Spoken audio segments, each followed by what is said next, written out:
सकते हैं कि विपक्ष इसको लेकर? देखिए, देश के माननीय प्रधानमंत्री जी का नारा सबके ध्यान में होगा कि सबका साथ, सबका विकास, सबका विश्वास और सबका प्रयास। ये जो 4 लाइन के ये जो स्लोगन है, जो देश के हर नागरिक के लगभग जुबान का हिस्सा बन गए हैं। वक्फ का संशोधन का जो बिल आया है वह भी इसी के परिप्रेक्ष्य में है।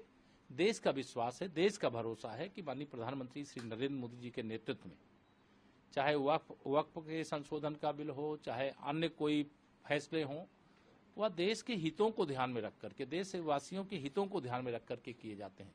इसे मुस्लिम विरोधी बताना, इसे हिंदूवादी बताना, इसे सरकार पे आरोप लगाना, ये कांग्रेस, समाजवादी पार्टी, तृणमूल कांग्रेस सहित जो इंडी गठबंधन का हिस्सा हैं, उन सब लोगों के द्वारा जो मुस्लिम तुष्टीकरण की घटिया, घिनौनी, देश विरोधी राजनीति की जाती है, उनको शायद ये आभास ही नहीं है कि इस तुष्टीकरण की राजनीति के अंत की पूरी तरह से शुरुआत हो गई है और उसका अंत होने जा रहा है। इसलिए जो वक्फ के संशोधन का बिल सदन में आया है वह कैबिनेट ने पास किया, संसद में प्रस्तुत हुआ, जेपीसी को भेजने का काम हुआ, वहां विस्तार से चर्चा हुई, फिर कैबिनेट के सामने आया और फिर सदन में आज उस पर चर्चा हो रही है। 8 घंटे की चर्चा है, लेकिन उसमें सब कुछ अच्छा है। इस देश के गरीब मुसलमानों की भलाई में, पसमानदा मुसलमानों की भलाई में और कुछ मुट्ठी भर लोगों के कैद में जो पूरा बोर्ड रहता था, उससे बाहर निकलने का रास्ता बना है। जो संपत्ति थी, जो उसका दुरुपयोग होता था, उससे बचाने का रास्ता निकला है।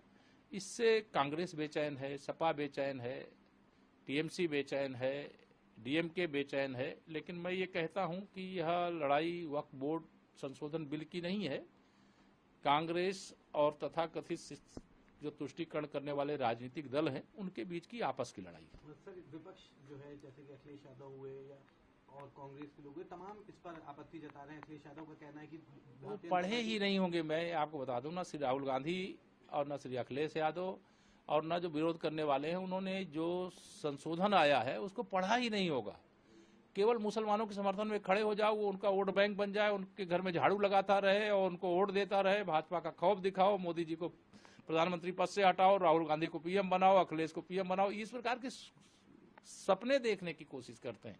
लेकिन अब मुसलमान भी थोड़ा समझने लगा है कि ये सब फरेब अब चल नहीं सकता। ये अफवाह फैला करके, डर दिखा करके अब जो वोट लेने का काम था उसमें अब असर पड़ने लगा है, समझेंगे लोग।